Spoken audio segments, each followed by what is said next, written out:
ba'da dzalika zanim.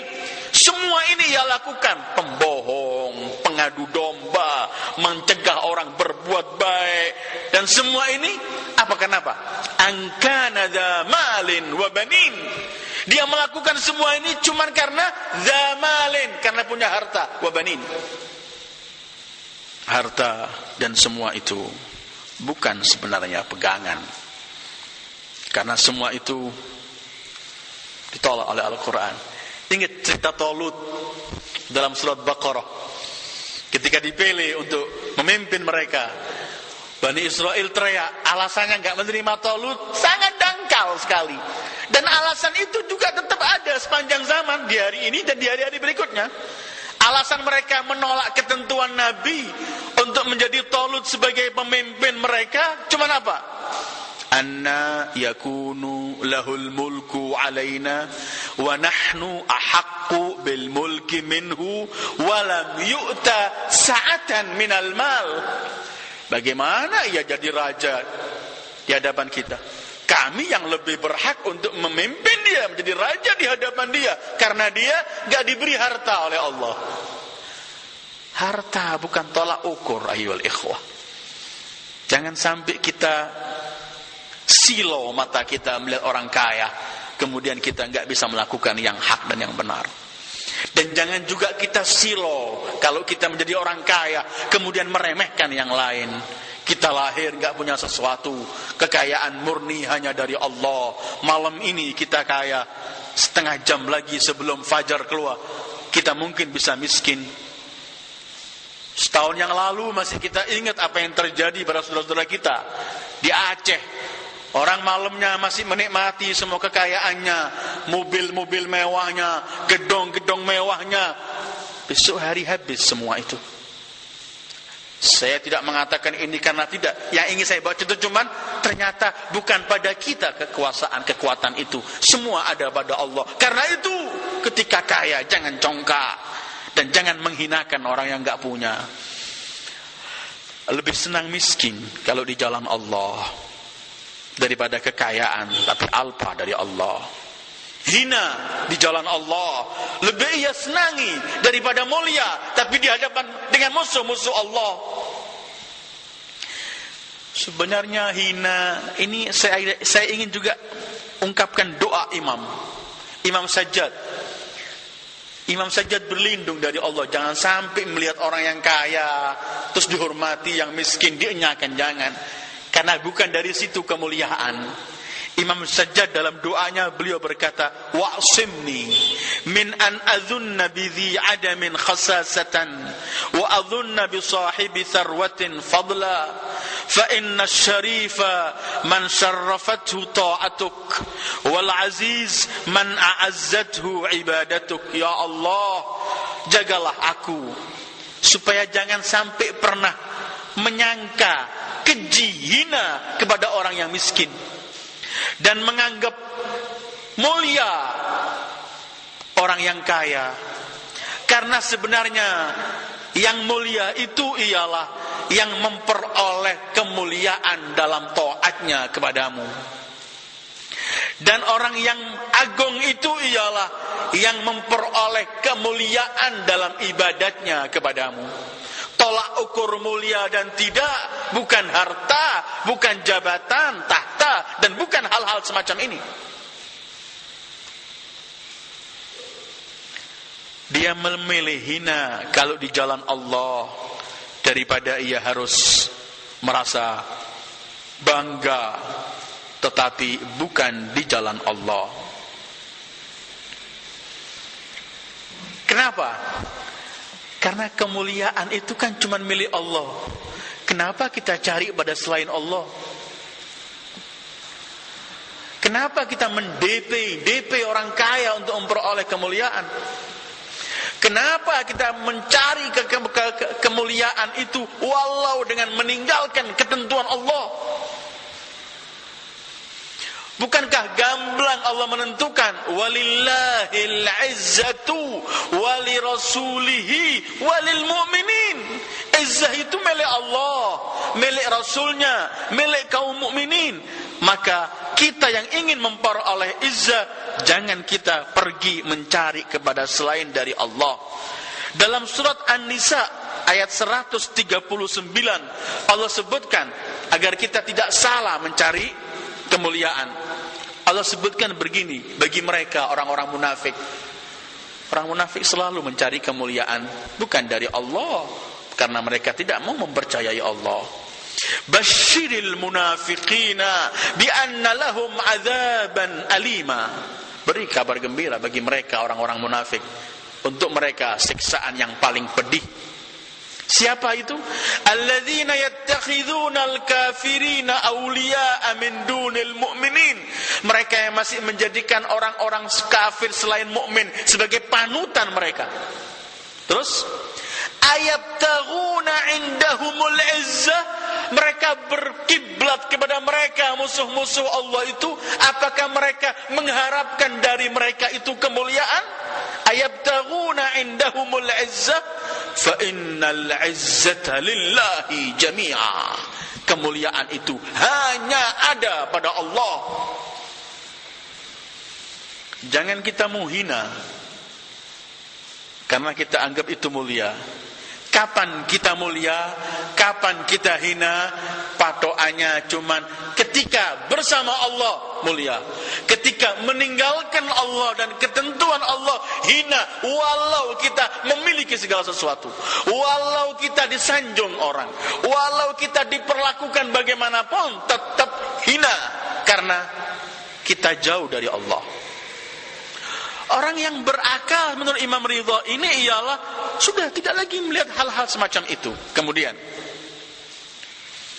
wal khumulu asha ilaihi minasyura. Dia lebih menikmati enggak terkenal daripada kalau terkenal. Dia lebih senang enggak dikenal daripada terkenal, disanjung dan semuanya. Ini kesembilan. Kemudian Imam berhenti, beliau berkata, "Tsumma qala al-ashirah wa mal ashirah." Yang ke-10, perangai ke-10. Aduh, tahukah kamu apa yang ke-10 ini? Ini menunjukkan bahwa yang 10 ini lebih berat dari semuanya nampaknya. Al-ashirah wa mal ashirah, yang ke-10. Karakter yang ke-10. Aduh, tahukah engkau apa karakter yang ke-10 ini? Beliau ditanya, "Wa ma hiya?" Apa itu ya Imam? Jawaban Imam salamullahi alaihi, "La yara ahadan illa qala huwa khairun minni wa atqa."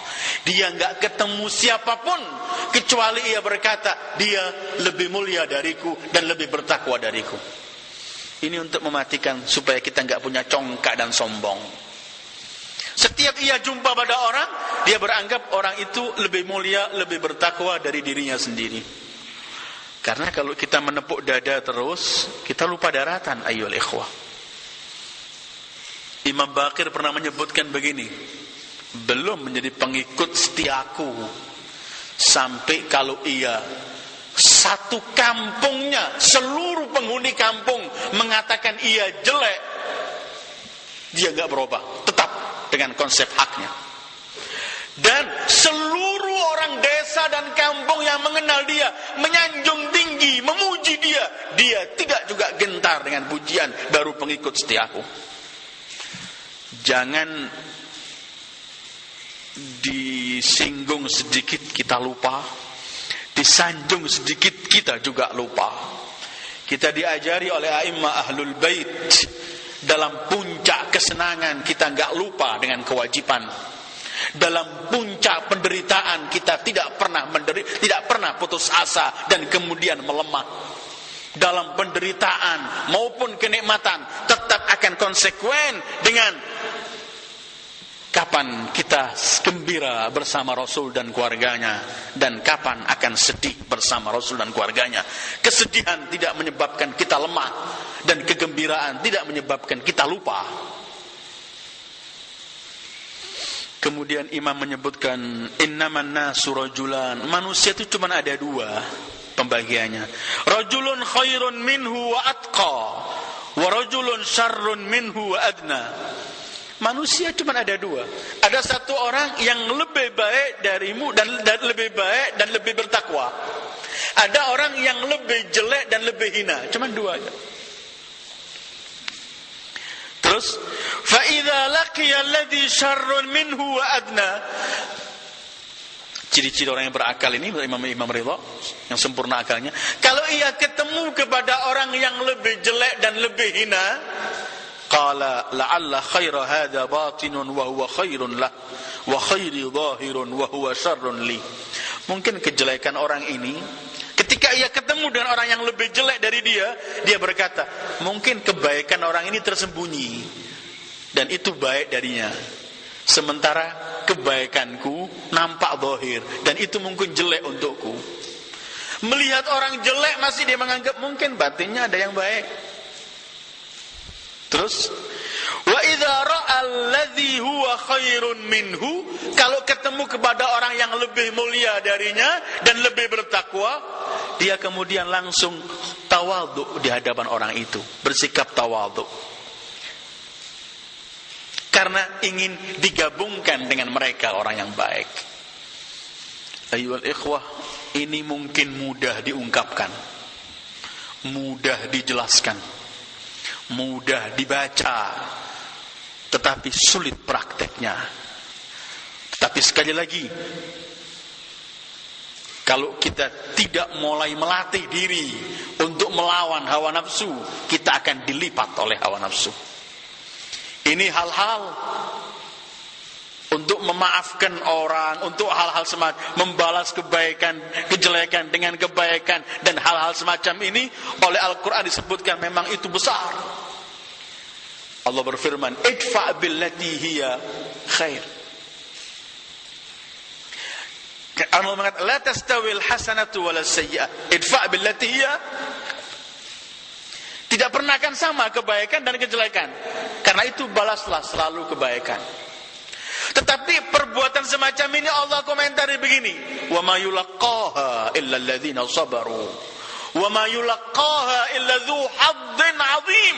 Tidak mampu melakukan perilaku semacam ini kecuali mereka orang-orang yang sabar, dan enggak mampu memperoleh perangai semacam ini kecuali orang yang memperoleh taufik yang besar dari Allah. Allahumma ja'alna minhum. Kemudian Imam berkata, fa idza fa'ala dzalik, kalau orang sudah bisa melakukan perbuatan semua ini, maka ia akan tinggi kedudukannya, tersebar kebaikannya dan nama baiknya selalu dikenang, dan dia akan terdepan di tengah-tengah masyarakatnya. Orang yang memiliki 10 perangai ini, dia pasti akan tinggi kedudukannya, tersebar kebaikannya, dikenang kebaikannya. Kenapa ayyuhal ikhwah? Orang kalau berbuat baik itu dikenang kebaikannya. Sementara di sini dia selalu menganggap dirinya apapun yang ia lakukan yang baik, sebanyak apapun dianggap sedikit. Tapi kenapa tetap terkenal, dikenang oleh orang? Kita semua, kita punya naruri dan fitrah. Setiap kita ini pasti punya sifat naruri yang pasti ada pada kita, ingin dihormati orang, disanjung orang. Gak perlu kita berbohong dengan diri kita. Tetapi supaya kita gak memiliki hal semacam ini, kemudian kita tempuh dengan jalan keliru, jangan. Akhirnya kita malah memperoleh bencana untuk kehidupan kita di dunia sebelum akhirat. Na'udzubillah. Imam Ali pernah mengajari kita satu resep sebelum saya akhiri. Bagaimana cara perbuatan baik kita diingat dan hidup terus. Orang minta dikenang itu enggak apa-apa. Nabi Ibrahim, Al-Quran pernah menggambarkan, waj'al li lisana sidqin fil akhirin. Jadikan aku, nanti orang-orang yang datang setelahku ini selalu mengungkapkan yang baik untuk aku. Enggak apa-apa. Imam Ali memberikan pada kita satu kunci agar kebaikan kita terus dikenang. Beliau simpel mengatakan, ahyil ma'ruf bi'imatati. Hidupkan kebaikan itu dengan cara matikan kebaikan itu. Artinya apa matikan? Jangan kamu show depan orang. Jangan kamu teriakkan perbuatan baikmu. Cukup kamu lakukan selesai. Seakan-akan kamu kubur kebaikan ini. Nanti akan hidup sendiri kebaikan ini. Siapa yang menghidupkan? Allah. Al-Hayyul Qayyum. Tapi kadang-kadang orang ingin enggak cepat disanjung dia. Maka kebaikannya terus diobral depan orang. Ini enggak lama mati. Tetapi kata Imam Ali, matikan, hidupkan kebaikanmu dengan cara matikanlah kebaikan itu. Ahyi al-ma'ruf bi'imatatih. Hidupkan kebaikan itu dengan cara kamu mematikannya. Ini undang-undangannya Allah. Kalau kita menghidupkan dengan menghidupkan sendiri, dimatikan oleh Allah. Berarti kalau kita matikan dalam arti begini matikan itu, kita nggak perlu show depan orang. Artinya kita teriak-teriakan.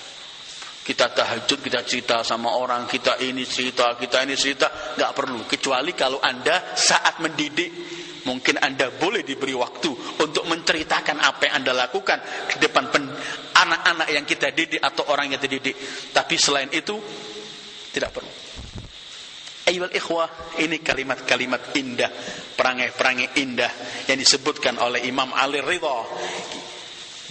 Minggu yang lalu kita mengenang hari kelahiran beliau, dan hari ini kita membaca apa yang diungkapkan oleh beliau dengan ada 10 tanda-tanda orang berakal menurut hadis Imam Ali Ar-Ridha. Kita hanya mohon kepada Allah, semoga Allah memberikan taufik pada kita, memberikan hidayah pada kita, memberikan bimbingan pada kita untuk bisa melaksanakan apa yang disabdakan oleh Imam Ali Ridha, agar kita bermasyarakat ini rukun dan kemudian kita bisa menampilkan Islam yang diinginkan oleh Rasulullah sallallahu alaihi wasallam, menyebarkan perdamaian, kasih sayang, saling menghormati, saling memberikan, saling membantu, dan tidak mencaci, dan tidak menganggap benar, dan tidak menghilangkan kebaikan orang. Itu yang kita minta selamanya pada Allah. Dan itu kajian kita malam ini. Wassallallahu ala khairi khalqih sayyidil wujud Muhammad sallallahu alaihi wa alihi wassalamu alaikum warahmatullahi wabarakatuh.